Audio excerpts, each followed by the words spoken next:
នេះជាបន្ទប់គេងរបស់អ្នកកាលពីអ្នកនៅក្មេងតើអ្នកចាំអ្វីខ្លះទេមិនសូវចាំទេកូននៅក្មេងណាស់ពេលកូនវង្វេងផ្លូវដូច្នេះវាជារឿងធម្មតាទេដែលកូនមិនចាំតើរបស់គ្រប់យ៉ាងនៅទីនេះដូចកាលពីខ្ញុំនៅក្មេងមែនទេចាប់តាំងពីកូនបាត់ខ្លួនទៅម៉ាក់មិនដែលឲ្យអ្នកណាប៉ះពាល់បន្ទប់នេះឡើយវាដូចដើមបេះបិទម៉ាក់តែងតែគិតថាកូននឹងត្រឡប់មកវិញហើយទីនេះនឹងក្លាយជាផ្ទះរបស់កូនជានិច្ចរ៉េកូនច្បាស់ជាហត់នឿយដោយសារការមានផ្ទៃពោះហើយមកសម្រាកបន្តិចទៅចាំម៉ាក់ធ្វើម្ហូបឲ្យកូនញ៉ាំណា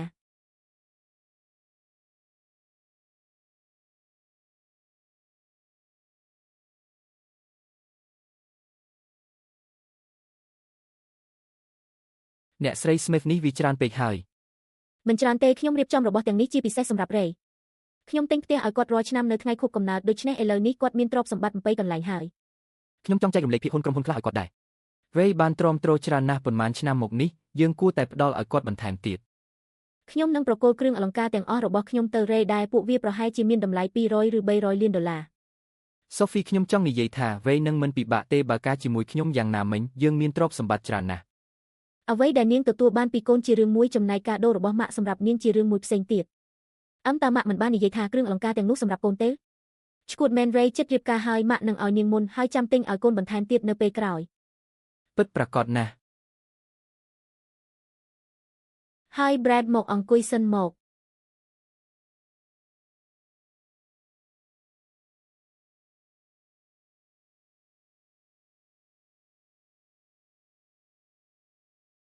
Sophie Hathaway ឯងអាចជា Ray បានគ្រឿងអលង្ការរបស់ម៉ាក់ភាគហ៊ុនក្រុមហ៊ុននិងទ្រព្យសម្បត្តិរបស់ទាំងនោះគួរតែជារបស់ខ្ញុំទាំងអស់ Olivia យល់ឲ្យច្បាស់ទៅរបស់ទាំងនេះគឺសម្រាប់ខ្ញុំតាំងពីដំបូងជារបស់ហែងបើឯងមិនត្រឡប់មកវិញពួកវាក៏មិនមែនជារបស់ហែងដែរហេតុអ្វីបានជាឯងត្រឡប់មកវិញធ្វើអីតើខ្ញុំត្រូវការហេតុផលដើម្បីត្រឡប់មកផ្ទះវិញដែរឬទោះជាយ៉ាងណាឯងតែងតែមើលងាយខ្ញុំហើយនិយាយថាខ្ញុំជាមនុស្សថោកទាបចុងក្រោយទៅទើបដឹងថាឯងគ្រាន់តែជាកូនចិញ្ចឹមសោះទោះជាឯងត្រឡប់មកវិញក៏ដោយក៏ខ្ញុំនៅតែជាកូនសំណប់របស់ម៉ាក់និងប៉ាដែរពិតមែនឬ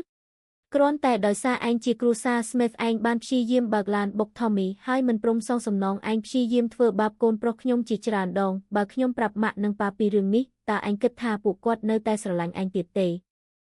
ឯងគ្មានឱកាសបានប្រាប់ពួកគាត់ឡើយតើឯងចង់ធ្វើអ្វី Sophie ម៉ាក់នឹងគ្មានថ្ងៃដឹងឡើយដរាបណាឯងមិននៅទីនេះខ្ញុំមិនឲ្យឯងដណ្ដើមយករបស់ដែលជារបស់ខ្ញុំឡើយទៅងាប់ទៅ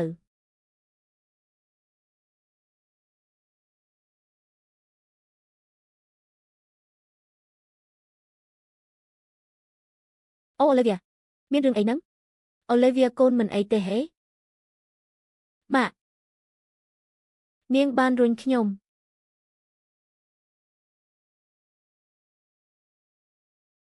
មិនបានរុញនាងទេឯងបានធ្វើ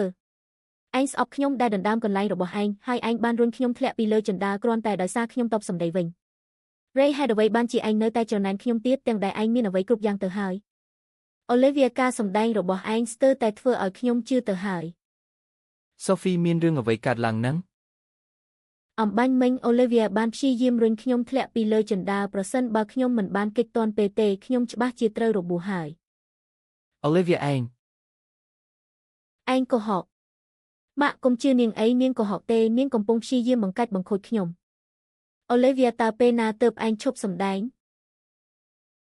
Ray ឯងកុំមកចោទម៉ាក់ខ្ញុំពិតជាមិនបានកុហកទេនាងពិតជារុញខ្ញុំធ្លាក់ពីលើជណ្ដាលមែនឯងប្រកាសចិត្តណាស់មែនទេថាខ្ញុំគ្មានភស្តុតាងដើម្បីបញ្ជាក់ពីភាពស្អាតស្អំរបស់ខ្ញុំតើឯងចង់និយាយពីអ្វី Sophie ម៉ាក់នឹងគ្មានថ្ងៃដឹងឡើយដរាបណាឯងមិននៅទីនេះខ្ញុំមិនឲ្យឯងដណ្ដើមយករបស់ដែលជារបស់ខ្ញុំឡើយទៅងាប់ទៅ Olivia ហេតុអ្វីបានជាកូនអាចធ្វើបែបនេះបាន Olivia ហេតុអ្វីបានជាកូនទៅជាបែបនេះកូន Olivia ពួកយើងចាត់ទុកកូនដូចជាកូនបង្កើតអញ្ចឹងហេតុអ្វីបានជាកូនព្យាយាមធ្វើបាប Ray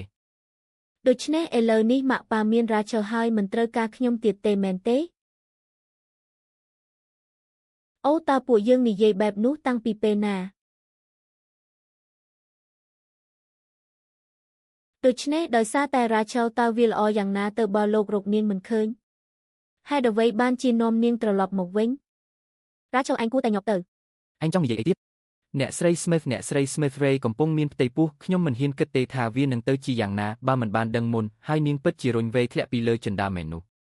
ក្រៅពីនេះនាងថែមទាំងបានចាប់ចម្រិត Tommy កាលពីលើកមុនទៀតផងខ្ញុំមិនលើកលែងឲ្យអញទេលើកនេះពួកយាមចាប់នាងបញ្ជូនទៅប៉ូលីសទៅ Rachel គឺឯងធ្វើរឿងនេះដោយចេតនាឯងនឹងមិនធ្លាក់ក្នុងអន្ទាក់របស់ខ្ញុំទេប្រសិនបើឯងមិនមានចិត្តអាក្រក់បែបនេះ Olivia Cruza Smith មិនជំពាក់អ្វីឯងទេហើយខ្ញុំក៏មិនជំពាក់ដែរទៅពិចារណាលើកំហុសខ្លួនឯងនៅក្នុងគុកទៅនាំនាងចេញទៅ Ray អូនកំពុងមានផ្ទៃពោះកូនភ្លោះ3របស់បងហើយប្រយ័ត្នប្រយែងផងកូនភ្លោះ3អូព្រះឲ្យ Ray អូនមិនគួរធ្វើបែបនេះទេលឿនឡើងប្រគល់វាឲ្យបងមកប្រញាប់ឡើងឲ្យរបស់នេះមក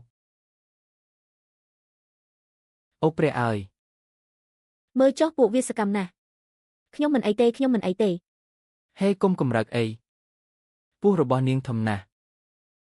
វាជាខ្ញុំគិតថាគ្រួសាររបស់លោកមានតែកូនប្រុសម្នាក់គត់ក្នុងមួយចំនួនតើវេអាចមានផ្ទៃពោះកូនភ្លោះ3ដោយរបៀបណាមើលចុះនាងពិបាកខ្លាំងណាស់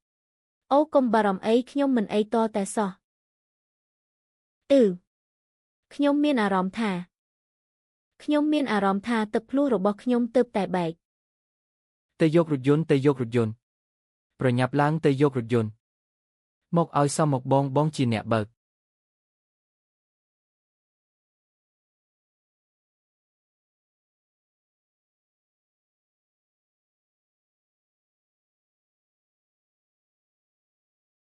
Sophie អរគុណអូនសម្រាប់កូនទាំង4នាក់វាច្បាស់ជាពិបាកសម្រាប់អូនហើយកុំនិយាយអញ្ចឹងអី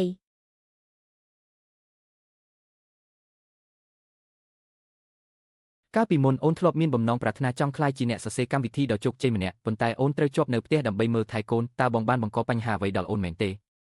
ការធ្វើជាម្ដាយក៏ជាការងារដ៏លំបាកមួយប៉ុន្តែវាផ្ដល់តម្លៃមកវិញយ៉ាងច្រើនមែនទេម៉ាក់គឺជាម្ដាយដ៏ល្អបំផុតដែលកូនធ្លាប់មានកូនស្រឡាញ់ម៉ាក់មនុស្សមួយចំនួនទទួលបានជោគជ័យត្រឹមអាយុ25ឆ្នាំខណៈពេលដែលអ្នកផ្សេងទៀតនៅតែវង្វេងផ្លូវនៅអាយុ40ឆ្នាំអ្នកខ្លះដេញតាមកេរ្តិ៍ឈ្មោះនិងទ្រព្យសម្បត្តិចំណែកអ្នកខ្លះទៀតគ្រាន់តែធ្វើដំណើរទៅតាមអ្វីដែលខ្លួនចង់ទៅទោះជាយ៉ាងណាក៏ដោយដរាបណាខ្ញុំមានអារម្មណ៍ថាមានសន្តិភាពក្នុងចិត្តនោះជាអ្វីដែលសំខាន់បំផុត